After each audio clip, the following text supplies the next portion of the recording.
Hello, everybody. It's Jeff Holman here with the Breakout CEO. I'm so glad to be with you guys again. And I'm really excited to have Paige Arnof-Fenn with us today. She's done some amazing things. She's been to some great places, worked with some really large companies like Microsoft and Virgin and a lot of scaling companies. And so she's going to bring us some wisdom today on the marketing side of things and how that plugs in with scaling a business and making it through some of those transitional moments in the business. Paige, welcome to the show. Jeff, thank you so much for having me. I'm excited to talk today. Yeah, it's great to have you here. I saw your background when you reached out, and I'm like, this could be a really interesting conversation. So I was excited to get you scheduled and have you on. And now here you are. So this is one of the best parts about it is me meeting such wonderful people who bring all these different insights into the realm for our community to kind of digest and apply. And I know every time I talk to an expert like you or a CEO who's kind of deep in the thick of it, I take away so much from these conversations. So I'm super excited to hear some of your words of wisdoms and tips and things like that that we get to share with our audience today. Sounds great. With that said, I wanted to ask you a couple intro questions if I could. One of them, and we're going to take this at maybe two different levels, right? Because you've been running your own business for quite some time now, and you might have some of your own breakout stories in your business. Yep, Whereas 24 years. I started my company 24 years ago, that's fantastic. 24 years ago, so around 2001 then. right after 9/11, like Oh, basically wow. exactly 24 years ago. Yeah, that's pivotal moment for a lot of people for sure. That was 24 years ago. Sorry, what was that? No, that's exactly when I started my firm. Had worked for three startups, and the third one, they all three had good exits. The last of the startups, right after 9/11, they shut down their marketing. We went public and we were sold to a big public company. And I just kind of hung out a shingle, and the rest is history. You're old enough to remember, right after 9/11, the markets were crazy. Back then, if the stock market dropped 500 points, it was a really big deal. Now it's just Tuesday, you know. But back then, it really threw a monkey wrench into everything. And I hung out a shingle thinking I would just kind of park and do some independent consulting. And 24 years later, I'm still doing it. That's great. It actually coincides. I hadn't thought about this, but it coincides with kind of when I started. Maybe I don't. There's not a real direct path for me, but it was November of 2001 for me when I started what ultimately has become intellectual strategies, my law firm that I run, and it's somebody. I ran into a friend somewhere. It wasn't related to 9/11 necessarily, but I ran into a friend somewhere and he said, "Hey, I'm working for this patent attorney." He said, "Hey, tell your attorney to take me to lunch." And that ended up me being a patent agent and then going into law school and then going to Silicon Valley and then starting my own firm and going in house. Here I am running my own firm again. Like podcast is not about me, but it's kind of funny how sometimes these things parallel each other and the winding paths that you and I take. And in 2001, I'm not sure that either of us would have said, "Hey, I wonder what we'll be doing in 2025 with our businesses that have been around in some form or fashion for so many years." It's kind of was your Absolutely. path more direct than mine by chance? It was very circuitous. So I started my career out of college in investment banking on Wall Street in New York City, and went back to business school and did a complete rebrand. I got into marketing, and I worked early in my marketing career at Procter and Gamble and Coca-Cola, big corporate Fortune 500, big brands, big budgets. Got bitten by the dot-com bug in 1997 and left my big cushy corporate job at Coke to go run marketing for a startup no one had ever heard of. I think my mom thought I was having a nervous breakdown. And, I did three startups in a row as the head of marketing, and they all three had good exits. And then I hung out a shingle. Awesome. But my longest job before starting my firm was 3.5 years. So it's crazy to think I've now worked for myself for more than 2 decades. I keep joking that if I get sick of my boss this time, I'm dead, because I don't think I could go back and work for anybody else again. Yeah, my wife just posed that. She's like, "If what would it take to get you to go work for somebody else?" I'm like, "I don't know. That's like not even in the realm right now." So that's funny. Well, I'm curious to hear along the way, because you've got a breadth of experience, different companies. I've done some similar. I've worked for IBMs and Intels, and then I'm like, I love the chaos that happens, or the energy, well, maybe we'll call it happens in the startup and scaling world, and there's just something kind of magical about it, despite all of the chaos that exists. So I'd love to hear, what is it, before we get into like a breakout moment, like what are some of the foundational things that you think are critical from a marketing perspective, or otherwise, the things that you might end up talking to a CEO about as you're going in and scoping out a project, or they're bringing you on board to get your insights. Like, what are the foundational things that you like to start with when you're talking with somebody in that position? So, going into a meeting with a new prospect or a new client, you always want to kind of do a communications audit and just see what messages they have out there. You know, do they clean up well online? Is there a lot of digital dirt on them? Kind of what are the strengths? Who are the competitors? What real estate do they own in their customer's brain?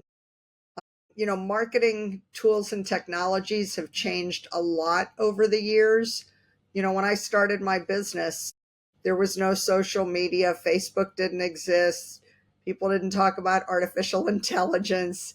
So, when I started my marketing career at Procter and Gamble and we were doing advertising, there was television, print, radio, and billboards of outdoor. Those were your options for media.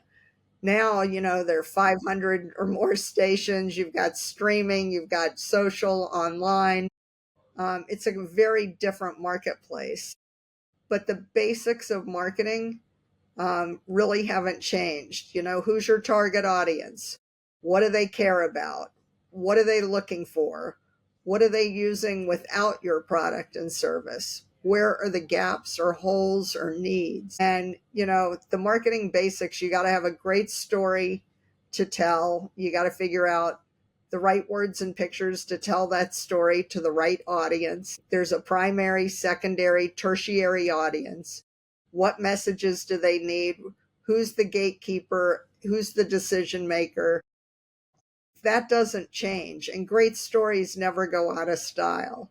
So, when you're looking at a potential client or prospect, you have to see, what are they doing? What are they doing well? What do they need help on?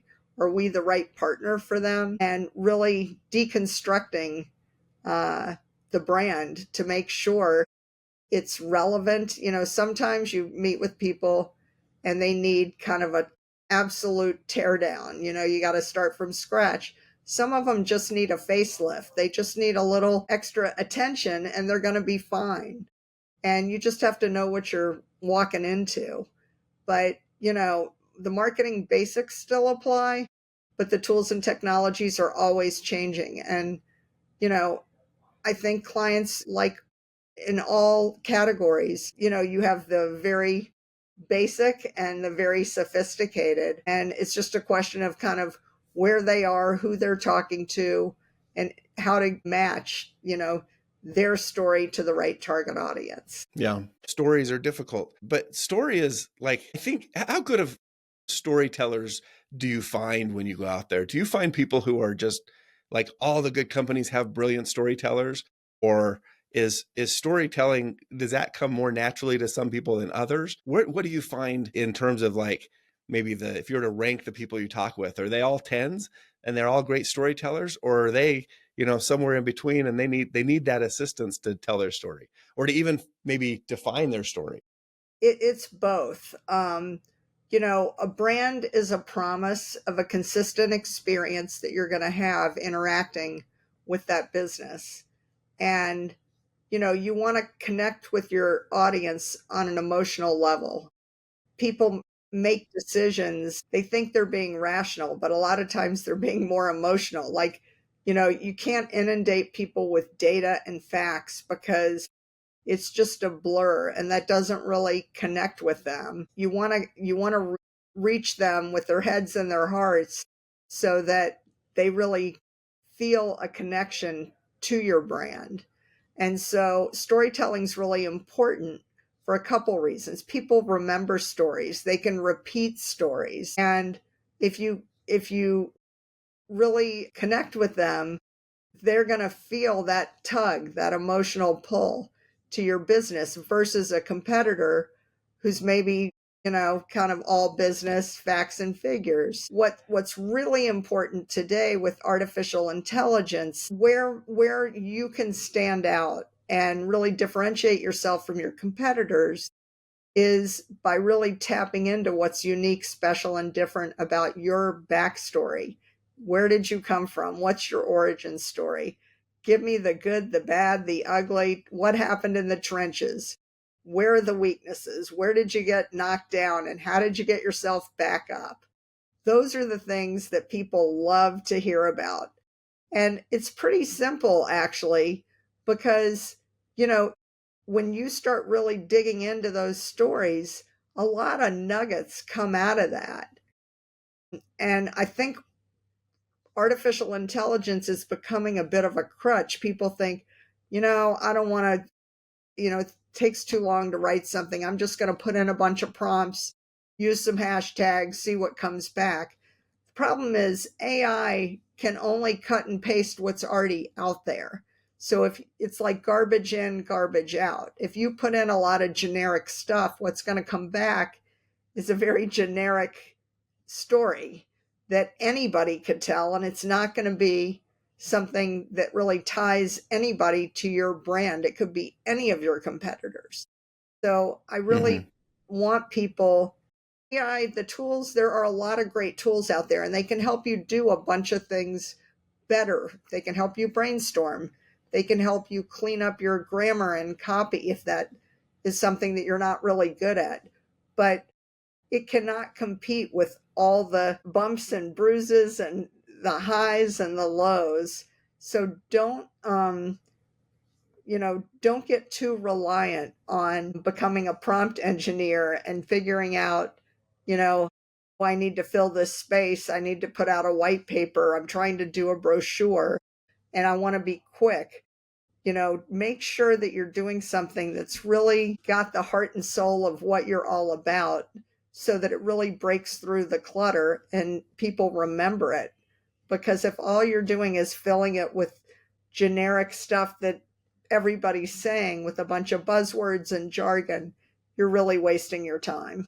Yeah. No, that's two things come to mind when you say that. One, this is why all attorneys and law firms sound the same. They're not willing to get into their stories. They kind of beat their chests, say how much money they won for their clients, show how expensive their offices are, and then you've seen one attorney, one law firm, you've seen them all in a way. Getting vulnerable and getting into those challenging aspects of how you became who you are and where you got how you got to where you are and the character behind the person or behind the law firm is really tough to get to, I think.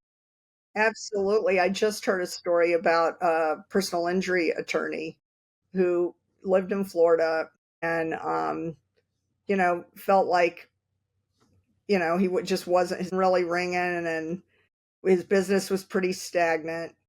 And a branding friend of mine talked to him and said, how'd you end up in Florida? And he said, oh, I played baseball in college and I got recruited to the minor leagues. And unfortunately, after about 2 years, I got hurt. It was a career ending injury.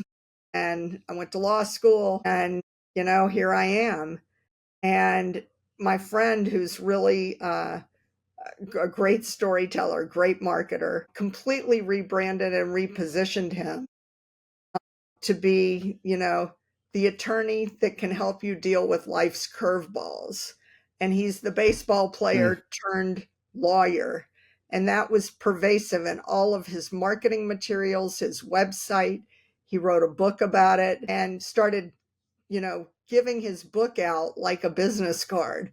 when he'd have meetings, when when people wanted him to come to their office or meet him for lunch or coffee, he'd bring them a book and give it to them and say, you know, I try to help people. I know what it's like when you're injured and, life throws you a curveball. And, I was a pitcher and, that's his backstory. I mean, no one's going to forget that. That guy's business went out of control. He got on the news. They did a story on him in the newspaper. Like, this guy's business is now Yeah. thriving. And he was just another lawyer in Florida before my friend met him. Yeah.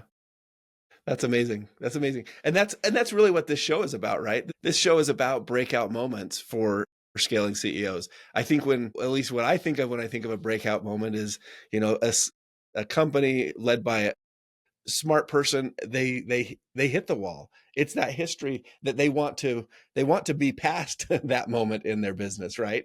But that's a pivotal moment in their business when they've hit that wall, run up against a challenge that seems impassable perhaps, and then they find that insight. They get that reflection, they get that counsel from someone, and they're like, oh, I'm going to try something different. Or not the average. I'm going to do something different that hasn't been done before. And I'm going to, maybe they iterate, they find that lever, they finally switch the right lever, and all of a sudden, boom, they're out beyond where they even thought they could get to. And that's where we usually find these CEOs, right? You hear the stories of the success, but you don't always hear the stories of those impasses, those obstacles that really build character behind the success. And so, Absolutely. as you're explaining that, I'm thinking that sounds like what this show is about. Breakout moments that companies and CEOs really should think back on, reflect back on, to see what was it that I did that kind of defines who I am today. Did I get that right? Yeah, absolutely. And everybody gets knocked down. And I think, with all the social media and everybody trying to, you know, airbrush their photos and curate things so everything looks so perfect, every shot is like a glamour shot. That's not very interesting, and people don't believe it now. They think it's AI or deep fake or, fake news. And I think when people get knocked down and they get up and they try again, it can, like you said, you have to iterate a lot. You keep pivoting until you find where's that hook that I can try again. And then you've got a great story to tell. You go from rags to riches, you go from nobody to thriving.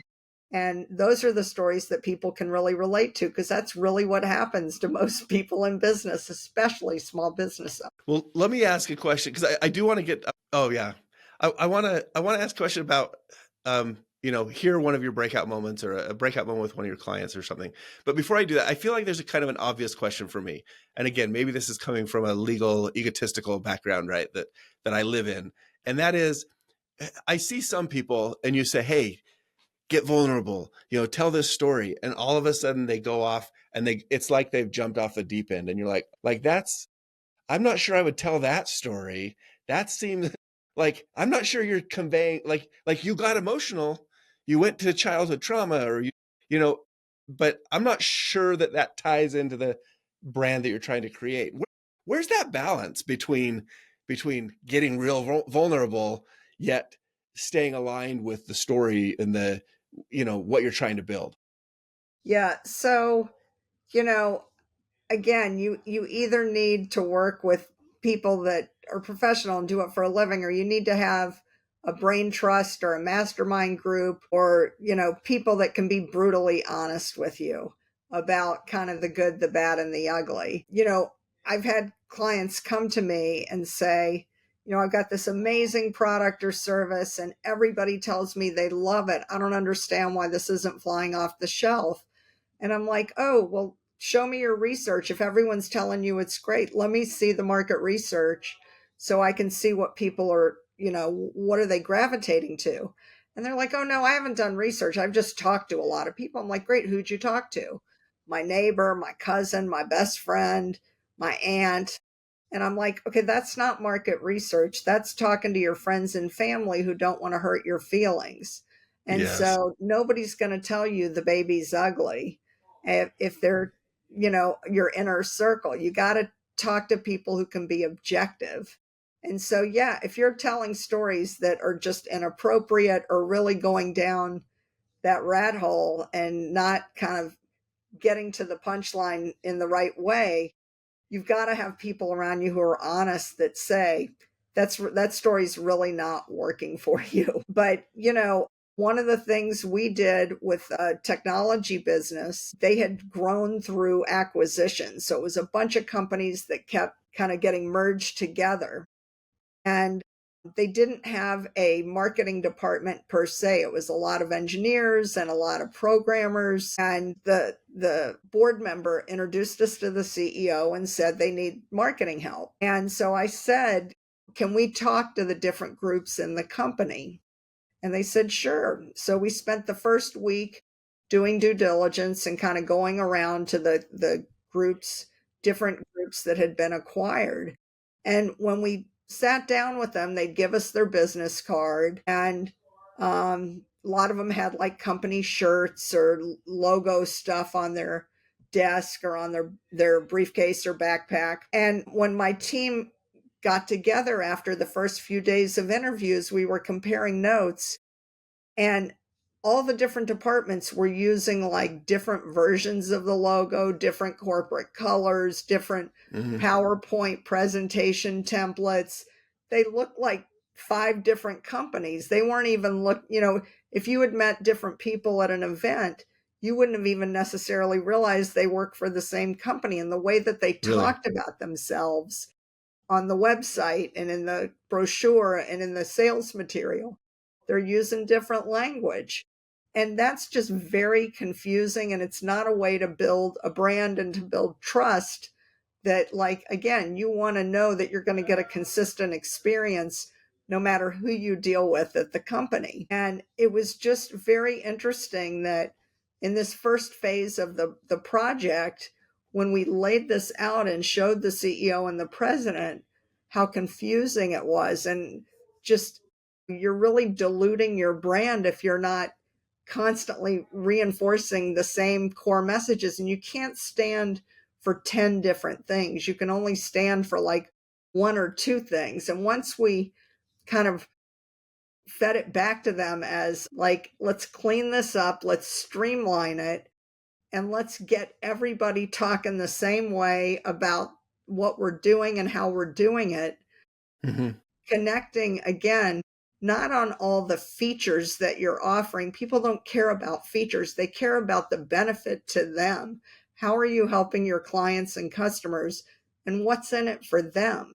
And it was just like this huge wake up call because, again, nobody was telling them, like, I'm confused. I don't even know what you're talking about. I talked to this other guy and he was giving me a different story, but their business really started to come together when they started acting like they were working together on this. And so, how getting your, how had they not seen that? Like, this is, I mean, I can totally understand how you start layering companies on top of each other through these acquisitions, and you bring one team in and you're super busy, like let's just, let's get the culture figured out, let's integrate and let's resolve issues that are inevitably going to happen. But like, was there not a point where somebody just stepped back and said, hey, we're kind of all over the place? Like, was there not a team member there? they Is this didn't because have it was a a mark they didn't have a marketing department. There was no chief marketing officer or VP of marketing. It was very tech driven. This was like in the early 2000s. This was one of my very first clients. And it was kind of the go-go years, Um, if you had the right early, tech, you just build it, people will come yeah, and like the figure it out VCs, later. private equity guys had given them a lot of money. They had top level VCs behind them. They had a lot of money to spend, and they were spending it doing all the fancy technology with all the bells and whistles. But nobody had taken a step back and said, wait a minute.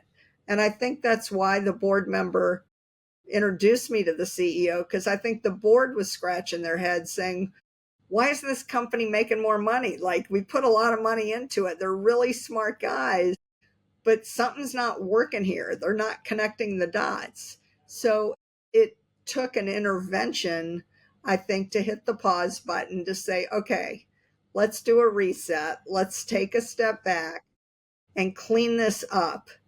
And one of the outcomes of our work with them is we help them hire a marketing department to kind of be the flag bearer, to say, here are the assets. Here's when you're going out to make presentations, here's the template we use. Here's our logo. Let's get everybody's business cards looking good. Like, let's use the same language. Let's use it. Some of them had a tagline, some of them didn't have a tagline. Like, you really got to button up and get everybody singing from the same songbook. That makes perfect sense. I'm wondering if there's something that a CEO or some observing person in the business might have noticed. Like, what would be some of those markers that they perhaps could have noticed if they'd known to look for them to see that, hey, our marketing is just, it's all over the place or non-existent. Like, how would somebody without your expertise know that they probably need your expertise? Like, what are those markers they should be looking for? So, you might call me old fashioned, but I kind of listen to Warren Buffett on stuff like this. Yeah. He says, if I can't explain it to, my mom, my sister, my friend, if I can't explain it in simple words, what you do, I'm not going to invest in you. Like, he is very plain English, no jargon. Tell me how you make money. Explain it to me like I'm a 10-year-old. And I think if companies can do that, if their spouses, if their kids, if their parents understand what it is they're doing, if you have to use a lot of jargon and infrastructure and platform and all the words that you see thrown around in the trade magazines and nobody knows what you actually do, and it's like, all these tech guys talking to each other using all this, these tech words, that's Yeah. not really customer facing. It's not friendly to the audience. So that's always a red flag for me if they're using too much jargon and I really don't know what they're talking about. They're trying to impress me by using all the words that, you see thrown around, but they don't, if it looks like, you know, jargon soup, it's a mess. And I would run the other direction. The other thing you can see that's always a kind of a gaping hole is if a company like had traction, they were growing, and then all of a sudden like the momentum stopped. And you have to figure out, like, are they missing the mark? Did a new competitor come in? Did the market change? What happened? They were on this trajectory, things seemed to be going well. And then there was this kind of drop off, or they hit a brick wall. I mean, think about it Yeah. like, if you like to watch Shark Tank, those guys ask the same thing. Like, what was your business last year? What's your business this year? Wait a minute, you were growing at this rate. Now you're flat. What happened? And so that's usually a marketing problem. Okay. So stories stop adding up, numbers, like the trajectory starts to slow and pause, and there's probably a marketing issue to go to, a story issue, a culture. And that bleeds, of course, over into culture and stuff like that. That makes sense. I've walked into as a general counsel for a lot of startups and scaling companies who are going through these things, acquiring companies, bringing other brands on, rolling out new products. I think it really is tough for the executive teams who are small, wearing lots of hats, to really kind of keep a handle on all of this. And I've walked into places where, they've brought VC money in tens of millions, maybe $100 million, and I'm like, well, I can see just in this first walk through of the building that you've had a lot of iterations on your logos, like kind of like you mentioned. And I get into your trademark portfolio. I'm like, okay, well, you've do some math. You've probably put 1 million plus, maybe $1.5 million into your trademark portfolio, yet you're still pre-revenue. Like, maybe we should right size this like, I see you want to kind of protect this around the world. Let's right size this, and let's not spend your millions on trademark protection, you know, years in advance of actually rolling out product in those markets. And so that to me is, I think, an example of what you're describing. Hey, these people probably are spending money and time and attention in the wrong spot when that's a filler perhaps, or that's like the exciting, oh, let's go get new floor mats that are branded or something. So that instead of saying, well, wait a second, let's step back. Let's get our story straight. Let's get our image, our brand image, where are we headed? Let's bring in somebody like Paige, or let's talk about where we're going, so that when we make all these really expensive decisions, we know where to put the money. So And I if think you've I've got a seen great, that. and if you've got a great story to tell, one of the most cost efficient things you can do in the marketing world is public relations, because there is so much media out there looking for fresh content, looking for great stories. And if you hire a really good PR person, it doesn't have to cost you an arm and a leg, but they can help you get those stories in the trade journals, online, on TV, on radio. And when you're out there telling your story to the right audiences, you start seeing some traction. That PR money more than pays for itself. It's more of you're seeing a return on the investment, because if you're spending 5, 6, 7,000 a month on PR and you're signing up a handful of new clients every time they're reading about you in a respected journal or on an online, or they're hearing you speak at a conference, are getting quoted in the media, and you're being talked about with people that are very respectable, your top competitors, and now you've got a seat at that table. If every month you're spending, single digit thousands on PR and you're getting double digit thousands in new business back, that's a game changer. And we do a lot of PR for startups who are trying to get out there telling their story. And we'll put them on like a 3-month 90-day program, and then at the end we can shake hands and say, we did it, we got you some great stories, good luck. And they're like, wait a minute, we don't want to turn it off now we're getting our story out there, come back, come back. But as I said, when I started my career at P&G and Coca-Cola, those companies have multi-million dollar budgets. You can do ads on the Super Bowl, you can sponsor the Olympics. My clients generally do not have that kind of money to spend. So they Yeah. have to be scrappier. And you can do that with PR, content marketing, thought leadership, and storytelling. That's, you know, that's interesting that you mentioned that. I always see these insurance ads and I'm like, what in the world does an emu or the Statue of Liberty, or you just think of a lizard, like, what do these have to do? They don't even tell stories about anything, right? It's like the most random thought that somebody had in a conference room, and they're like, let's make a story about a cupcake that gets smeared on a wall, and then we'll have a funny jingle. I just made that up. I don't know if that's out there, but then we'll have a funny jingle and we'll say, you know, our insurance, we'll solve it for you. And it's like that, none of that ties together at all. Now that's a different world, right? We're talking about companies that just they're out there for awareness. If you remember their jingle, you remember those symbols that I just listed off. Like, clearly I've seen these ads everywhere, so I know who they are. Not that I've ever once gone and acted on that myself, but it's a different type of thing. Storytelling, though, is that core. I'm really curious though, because I've talked to some really interesting people, even in the 12 or 15 recordings that I've done so far for this new podcast, and they all have these awesome breakout stories, really unique, really personal. What would be, I hope we have time for this, but what would be maybe 2 or 3 steps that they should take if they shared that story on this podcast and they said, wow, maybe that is part of my story. Maybe I should be looking at PR and tying that into the broader messaging of the company. What would be the way for them to start doing that? Where would they turn? Aside from hiring you and having you do that all for them, what should they start thinking about to put in place if that's something they wanted to do? I mean, think about the brands in your life that really do connect to you. What is it about them that kind of make you think of them, buy them every time you need something in that category?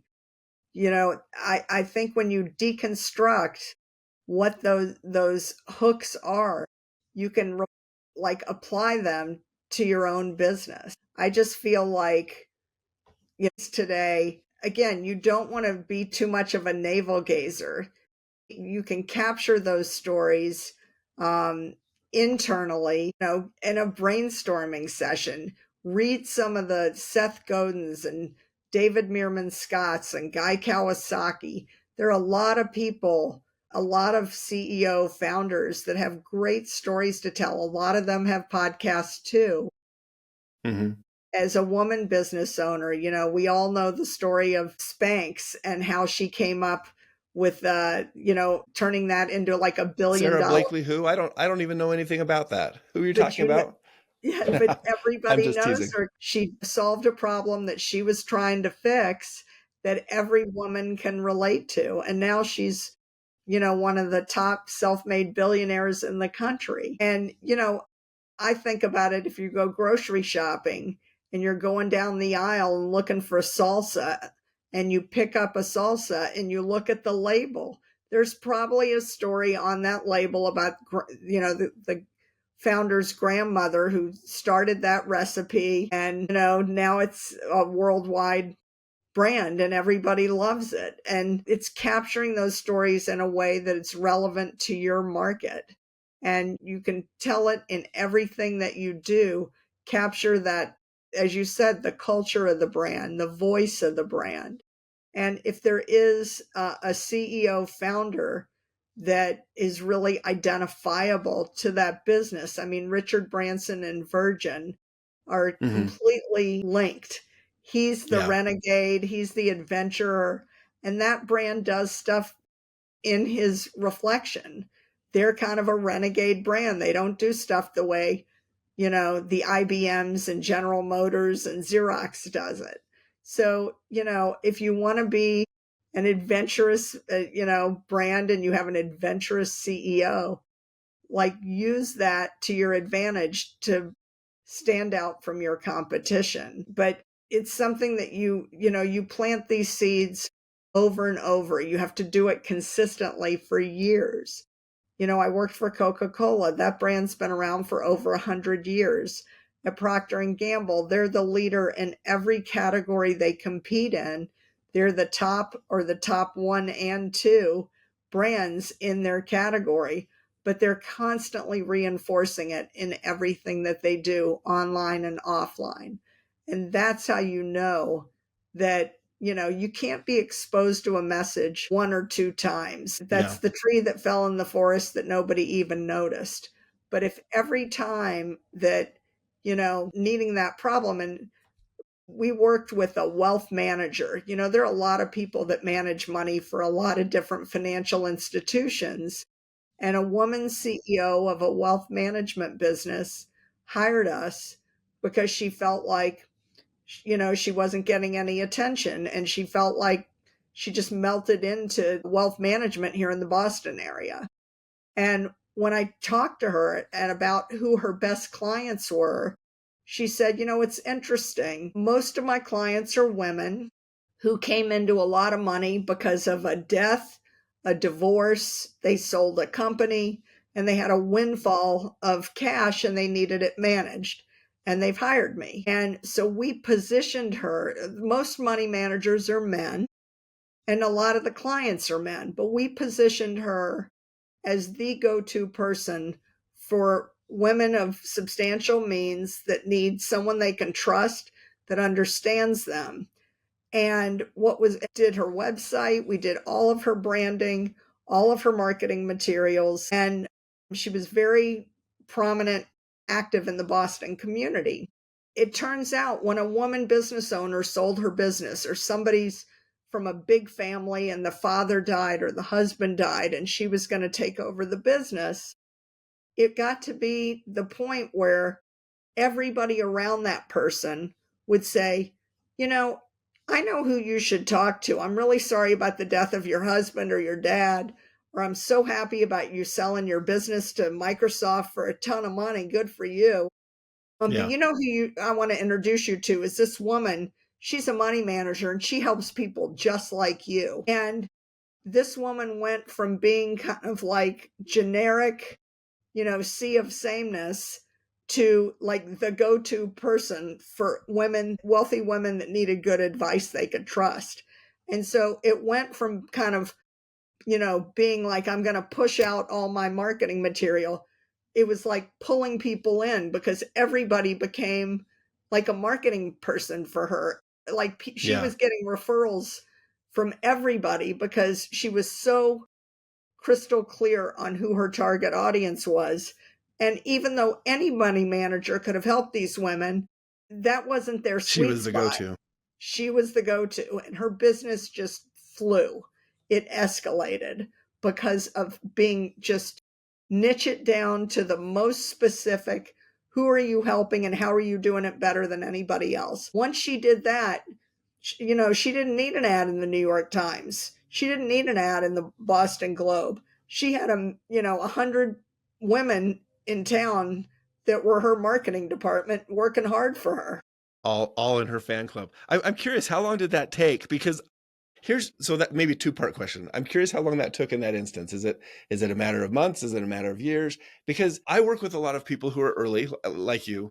And in the early stages, there's a lot of hesitation to commit to one thing. You're like, I don't know if I commit my money here, I won't have money to try this one. And I'm supposed to be A/B testing. And I don't know if this, like, a lot of people want to to to like find their voice, but they've got 7 different options. They don't know which one to pick. But if it takes, 18 months of consistent, persistent pushing that messaging out there to try one of these, how do you try all 7 of them? And so I think there's this conundrum that startups and scaling companies they feel like they're rushed to get to market. They feel like they got to beat everybody else out and move fast. And yet they don't have the resources to really test all these messages. And you say, well, do I have the time and money and resources to actually test these, or do I just commit to one? Where's that balance sit?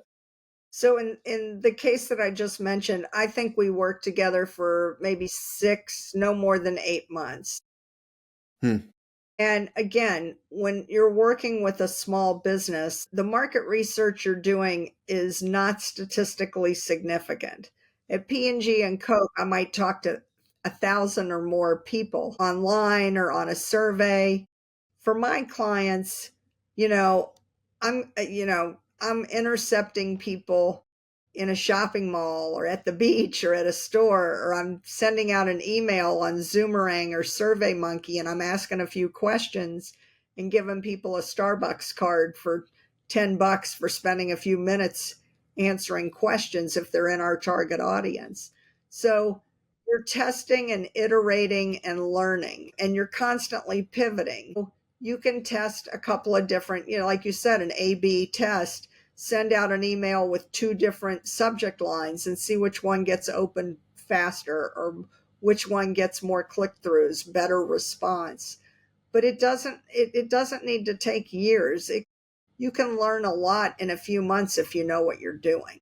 Okay, that's good. I've got one other question because I work with a lot and you've been very gracious with your time, so I really appreciate you No, sharing I all feel like this I'm talking too knowledge. much. I don't know. I feel like I've hijacked No, your this your podcast. I'm sorry. hey, that's being the guest. You're doing an awesome job, and I really appreciate it because this is really really intriguing to me. And my questions are coming from the things that you're sharing, and I'm thinking, okay, how does that apply to my clients? And where these scaling companies that I work with a lot of innovators, and I think, okay, is their situation different than the wealth manager perhaps who's serving a different audience in a different market?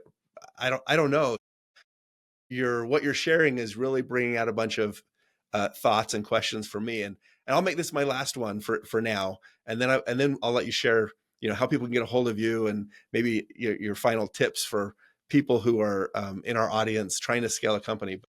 But this is a question that I'm really curious. I don't want to leave our audience maybe wondering the same thing without getting an answer. I work with a lot of people who are innovators. They're building brands, they're building platforms, they're building new products, they're selling on Amazon, they're launching their SaaS program. And I think as I'm listening to what you say, I can certainly see the value of the PR around the brand story and making that your messaging.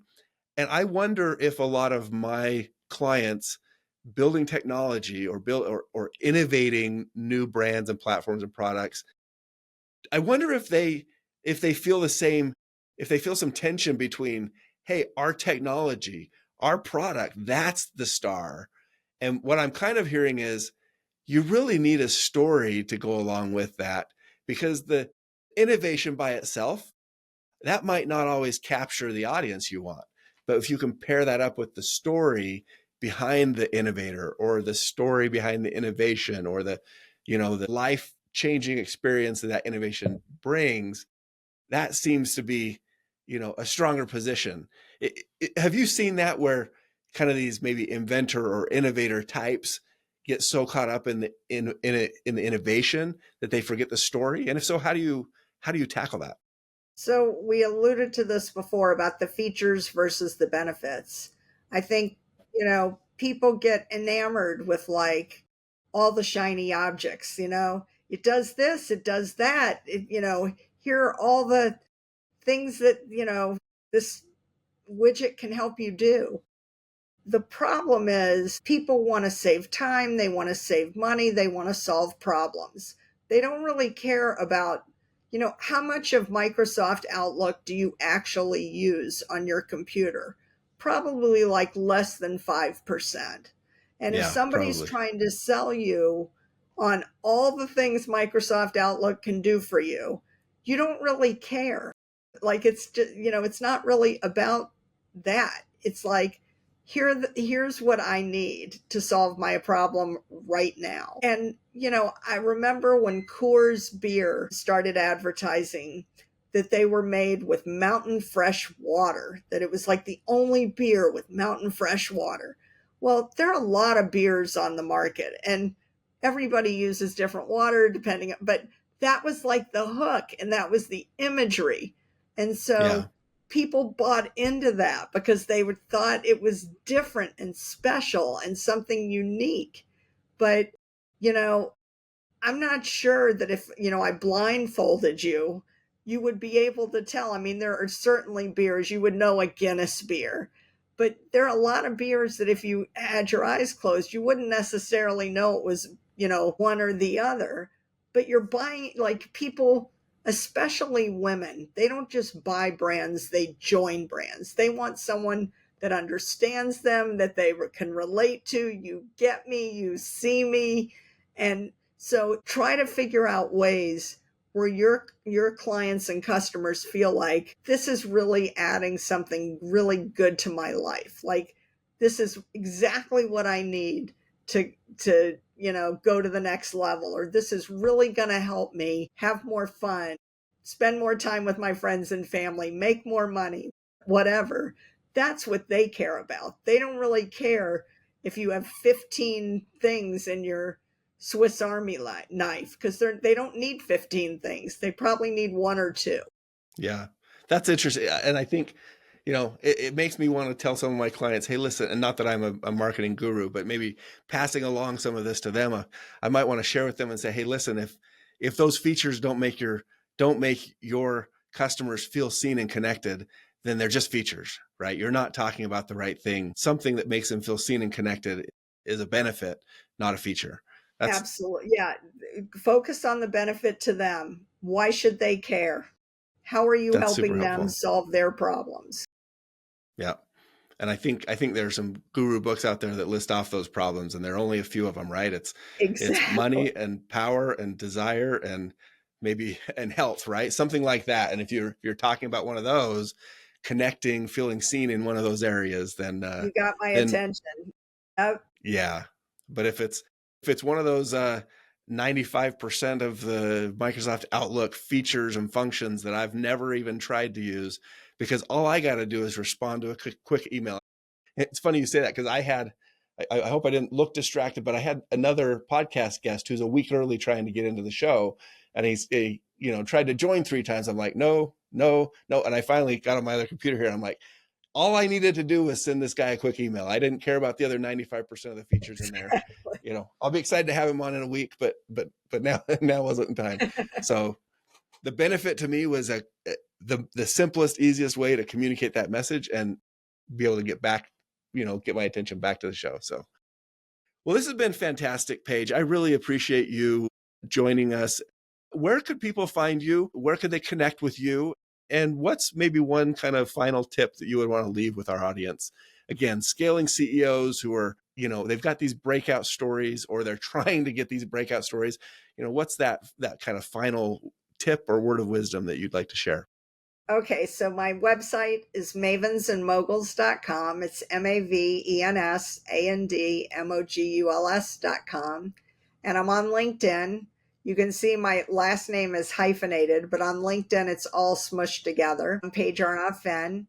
And as one of my clients said, because my company name has an ampersand, my real name has a hyphen, she's like, there are just too many words on the page, and I never know which one. I always drop one. I forget all the names. So when she's looking for me, she goes to Google and puts in Paige and Mavens, and I pop up right away, thanks to search engine optimization. So you can Nice. find me that way too. And my last piece of advice, I would say, a lot of small businesses think that the people that run them think, I'm not really a brand. I'm just the CEO of this business that does XYZ. I sell this product, or I sell these SaaS services or whatever. But I'm not famous. I'm not LeBron James or Serena Williams or Beyonce or Taylor Swift. Those people are brands. Me, I'm just a CEO, just an inventor of a technology. Hmm. That's not really true today. We're all walking around with these phones in our pockets. We all have megaphones, and you're out there living your brand every day, and your customers and clients are looking at you. You are associated with your business, whether it's your name or not, and you have to live your brand every day. And I think if people, hopefully after listening to our discussion today, realize, you know pick your message, find your stories that sell, get those hooks, and reinforce them in everything that you do. And if you're living your brand every day, whether people see you on the soccer field, at a kids sporting event, at a barbecue, at a networking event, that you show up in a way that's consistent with the brand that you're trying to build. Because if you are one person in one environment and a different person in a different environment, it's kind of like that tech company with all those mixed messages. You're not Hmm. going to be a brand people can trust. You're diluting your brand and you're confusing the audience. But if you're always showing up consistently, in a buttoned up manner with the right kind of, you look the part, you dress the part, you drive the part, your business card, they're all telling a similar story. That's going to help you a lot more. People know what to expect, and they feel more comfortable recommending you and referring you, because they know what version of you is going to show up when they see you. Awesome. Well, you heard it here, everybody. Be the story, be the brand. This has been a great conversation, Paige. I really appreciate having you on the show this week. Thank you for joining me. And to our audience, thanks for joining the Breakout CEO again. It's been a pleasure having you here. I'd love to hear your takeaways. Leave us a rating. Come be on the show, tell your breakout story. We'd love to hear it and share it with our audience. Paige, thanks so much. Thank you, Jeff. It's been a lot of fun. Take care, everybody.